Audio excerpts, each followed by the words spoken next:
Hello everyone, welcome to my mini blog. আজ আবারও একটি নতুন ভিডিও নিয়ে চলে এসেছি। তবে আজ কোনো রান্নার ভিডিও নয়, হেয়ার কেয়ার রেসিপি। হাতের কাছে থাকা কিছু জিনিস দিয়ে একটা হেয়ার প্যাক তৈরি করে দেখাবো।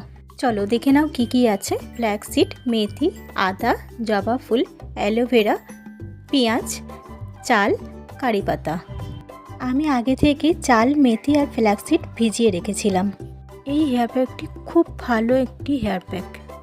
এর মধ্যে আমি একটু ক্যাস্টর অয়েল আর আলমন্ড অয়েল দিয়ে নেব। এখন মিক্সিতে পেস্ট করা যাক। আমি একে একে সব দিয়ে দিলাম। আদা দিলাম, পেঁয়াজ, কারি পাতা, জবা ফুল, অ্যালোভেরা। দেখো একটা সুন্দর পেস্ট তৈরি করে নিয়েছি। আমি চুলে অ্যাপ্লাই করে দেখাবো। আমি চুলে অ্যাপ্লাই করে নিয়েছি। মাসে দুবার ব্যবহার করলে খুব ভালো রেজাল্ট পাওয়া যায়। দেখে নাও আমি কি শ্যাম্পু আর কন্ডিশনার ব্যবহার করি। আমি 45 মিনিট রেখে ওয়াশ করে নেব। ভিডিওটা কেমন হয়েছে জানাতে ভুলো না। টাটা।